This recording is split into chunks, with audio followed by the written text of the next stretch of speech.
Hello and welcome back to another episode of Critical Reactions with your host Bryan. We are going to move into our first of two creator requests today, which is where smaller artists get in contact with me to ask me to check out their work. This one is from a familiar face, Dan Bauer. We've had him on the channel before. Really impressed with all the styles that they had in their track that we checked out last time, which was called Alive. Really curious what they're doing this time. Hit me up an email, said I'd love to know, I wanted to let you know that I'm releasing two albums this summer, and I'd love to hear a take on a song from either. The first one, My Demons and Me, which is the one we'll be taking a look at today, is fully mixed and mastered, released on June 6th. I wanted to get this out last week and totally blew that, so we're going to do it this week instead. The next album launches July 7th, so maybe we'll check something out next month as well. It says, I know you were a fan of Alive last time around, a reaction I learned a lot from, and a couple of the songs from Demons may be up your alley with their obscure production as well. Specifically, I'd like to hear your thoughts on track 5 of the album, Did You Forget About Me? Says the album closer is his personal favorite, but thinks that this one has more interesting production, and would love to hear my take on it. So let's dive into this. This is really interesting. Calls it a production visualizer that brings together, what do you call it? Brings together official audio, lyric videos, and production elements all into one. So I've been really stoked to check this out, see what that means. Let's dive into it. We have Did You Forget Me by Dan Bauer.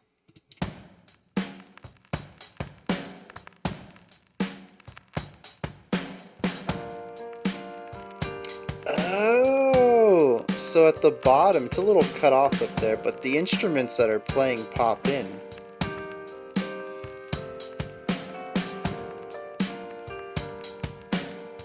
Let me pull this down just, there we go. We can fit that in there.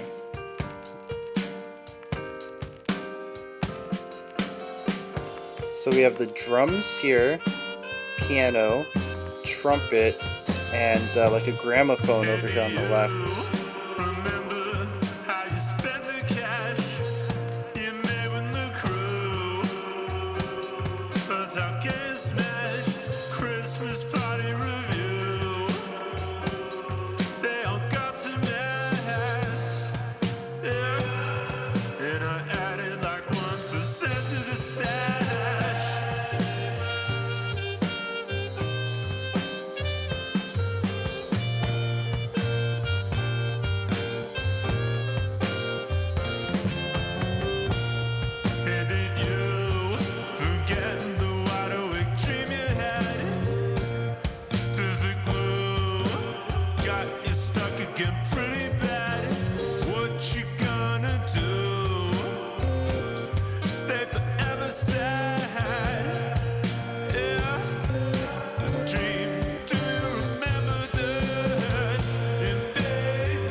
I think it's interesting too that the instruments are placed where they're positioned as well. That's really cool.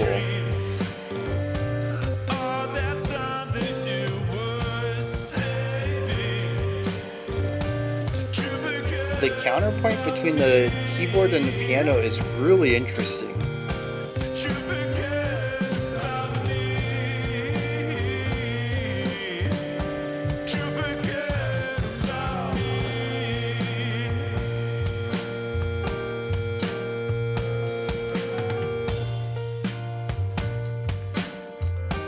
Bringing back in the static from the gramophone.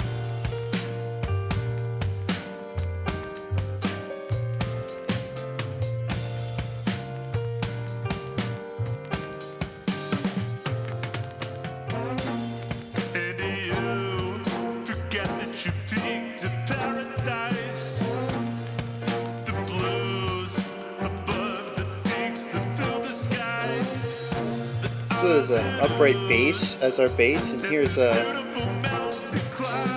cello. I think that's what it is.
Interesting.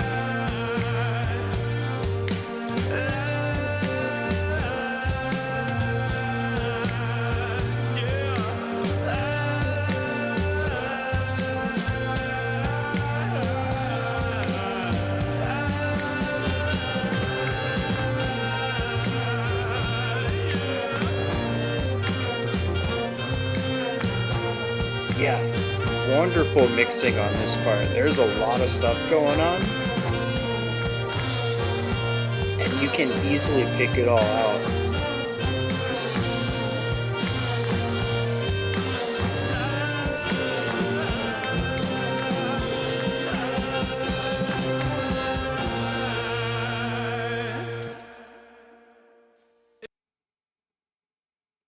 Huh.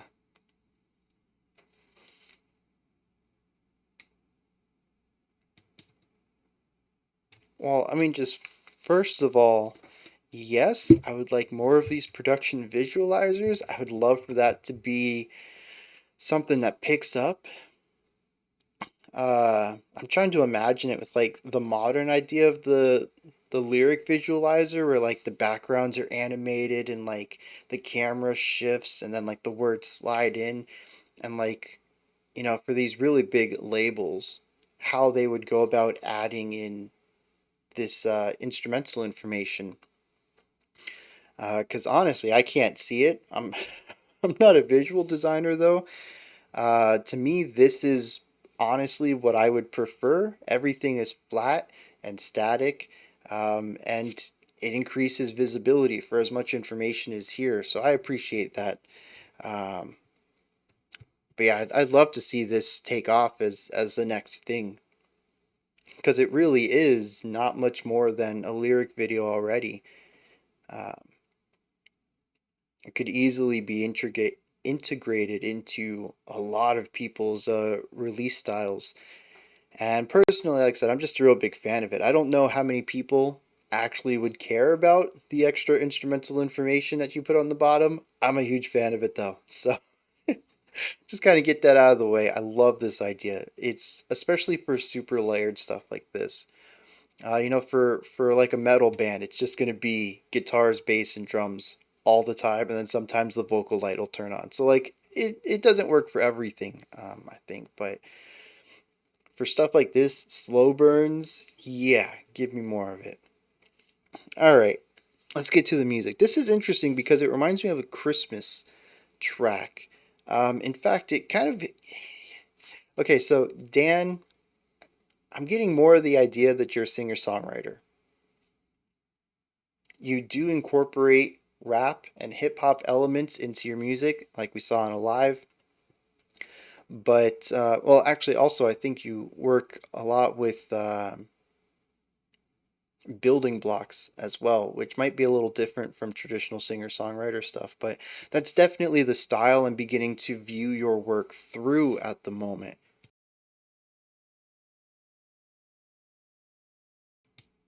Primarily because this song reminds me a lot of I just blanked out on his name. That's going to irritate me. Tom Waits. There we go. Um, and it's interesting because like it does have a Christmassy vibe to it, and I don't know why. The tambourine, yeah, leans into that. I think a little bit of the way that you sing too. It's also a swung song, and a lot of Christmas classics in the West, at least, come from the 50s. They're all boomer tracks. And so that was kind of one of the dominant styles at the time. So we get a lot of swing at Christmas time, and it's something that has continued on even with modern stuff. Um, like that Mariah Carey track that was one of the, I think it is like the latest mainstream Christmas song. And it was like 2000, right? We don't get a lot of new Christmas music. And so there's a lot of elements here that kind of give it a Christmassy vibe because of where a lot of the Western Christmas music comes from. But then there was one thing that really clicked for me, and I hope you don't take this too seriously. I don't know if this was a direct Easter egg or not. I don't know if you knew you were influenced by this. Maybe you weren't, and it's just a complete coincidence. This isn't a bad thing. When you took the vocals up an octave about a minute before the track ended, that was like 85% Santa Baby. And that's where things really started to click for me. I was like, this is a Christmas song. Now, the few lyrics that I looked at, I don't think it's a Christmas song. Maybe it is, maybe it's not. Uh, I thought it was really interesting to hear the chorus to Santa Baby or something very close to it here when I was getting those Christmas vibes already, anyways. Um, but yeah, like I said, there's nothing wrong with it. I don't want, I don't want that connection to be viewed as a negative. It's just something I felt in here. Um, Now let's talk about the music directly, because I've been kind of brushing on things, surface level here. I mentioned that this is very building block based, and basically what I heard is this is one big A section with varying combinations of all of the instruments throughout. The instruments also only play individual or singular lines. So there's a 4-bar phrase for the cello, there's a 4-bar phrase for the upright, there's a 4-bar phrase for the drums, there's a 4-bar phrase for the trumpet. Oh no, the trumpet got solo melodies. That's not a good example. Most of the instruments though have 4-bar phrases to them. And so it's basically like turning on lights or turning on instruments. You know, you turn on the drums, you turn on the upright bass, and then you sing over it. And then you turn on the tambourine, and you turn on the piano line, and you turn on the keyboard line, and now you have all these. And they're all working together because they're all based around this same 4-bar idea. And you can turn off whatever layers you want, turn them on, and you just sing over it. And so it's a really interesting way to go about making music, especially slow burns like this, because you write 14, 15 different parts. I don't remember how many instruments you have here. And you can just pick and choose. You have, what is that? It's the exclamation point in math. I can't remember what the term for it is. But if you have like 13 instruments here, you have 13 exclamation mark choices. There's so many different combinations you can make with this. And so even though it is all the same 4-bar phrase, all the same section, it's all the A section of the song, you can create these micro nuanced elements where it feels different from this next section, or this section feels different from this section, or it sounds similar to what we did before, but it's also different. And you haven't actually changed what the instruments are doing. It's a really cool way to go about writing music.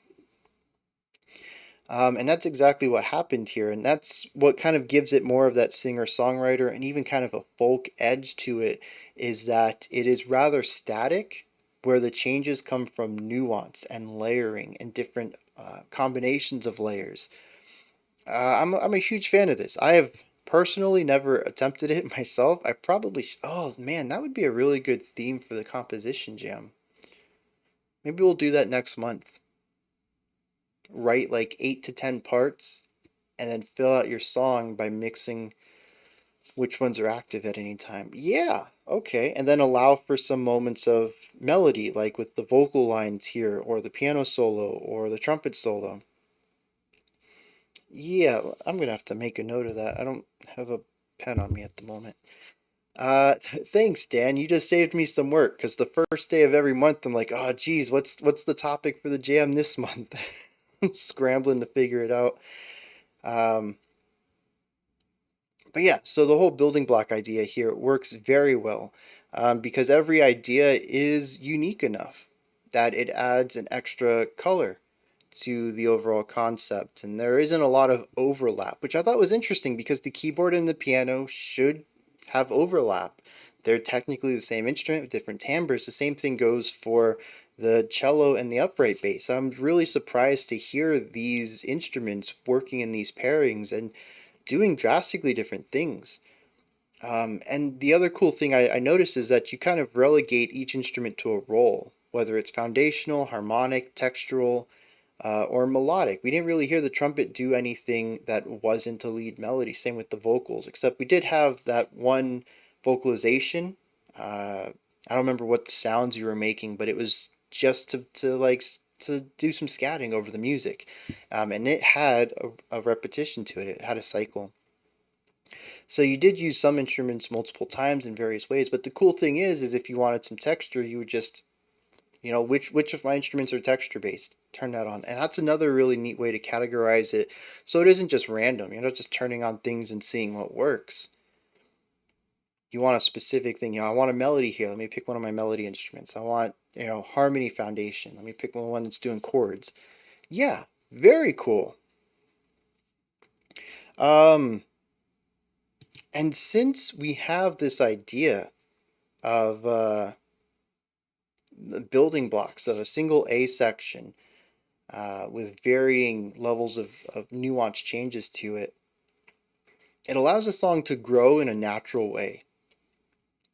On the surface, if you just dig into what the song's doing chordally, melodically, and rhythmically, you're gonna find the song is the same from start to finish. But it's the little ornamental things. It's the small changes from moment to moment that allow the song to feel like it grows. It builds to moments. It falls after that. It has moments of extra tension. It has moments of release. It has counterpoints. It has all these varying components to it that allow it to feel like it's changing from moment to moment, but it doesn't. Well, it's the same four chords for the entire track. And so I really enjoy that because if you listen to it just kind of casually, maybe as background music, it's consistent enough. But if you really dig into it, you're like, oh, there's this and there's that. And that's a cool thing. And so, I think I said this about Alive too, is that it works both for somebody who's trying to dig into music and learn and, gain knowledge about what music can do, but it also works phenomenally as just casual listening. It walks that line very well. Now, the production I want to touch on. There was something a little off about the opening production. I don't remember what it was because it didn't take very long at all, like 10 seconds, and I just attuned to what you were doing. And I can't even remember what my problem was. So maybe it was a non-problem. Maybe it was just my ears. I just got done listening to another track, and maybe just I needed a palate cleanser, and I should have listened to something in between, and I didn't. Maybe stepped away for a little bit before I jumped into this one. But the production here is just gorgeous. I mentioned at like 3 or 4 minutes into this, there's so many layers going on. And there's such a clarity to it. I can pick everything out. And the visualization helps a lot. I might not have heard the claps at all that were way off to the left if I hadn't have seen that. And when I was like, oh, where are the claps? And I'm like, looking. Oh, there's the claps. So they're a bit difficult to hear on their own, but when I knew they were there, they're very present in the mix. And yeah, there's I have no criticisms about the production here at all. Everything works really. Oh, I do have one. It's the production of the vocals at the beginning. I think this started to work better as the song went on, or maybe it was actually diminished as the song went on, but there is a ton of reverb at the beginning that I don't quite think worked for me. This is a bit more subjective. Objectively, there is a lot of reverb on there. Whether that works or not is subjective. And maybe you have a purpose in mind. Maybe when I read the lyrics, maybe that's supposed to be dreamlike or like memory like or something, and the extra reverb's supposed to sell that. But just from a purely musical level, it feels a bit overdone. Maybe just dial it back a little bit. But I could be completely wrong on that as well. Again, totally subjective on that. Otherwise, though, I don't remember any other moment in the track where I felt the production was off. And that might have just been because there wasn't a lot of instrumentation going on. And maybe that extra reverb helped fill in space once there are more layers and the reverb wasn't heard so much. So again, like I said, I didn't have a problem with it further into the track. And I think that touches on everything. I'm really impressed with this, especially, like I said, coming from Alive, which was a very different song entirely. I really like hearing this side of you. Um, Again, has this really cool singer-songwriter vibe going on with just all these instruments and layers and a story to be told. Kind of folky in that way too, where you just stick with one idea and tell your story on top of it, but then you inject all these layers in there too. It's just really nice. All right, I'm gonna hit some lyrics.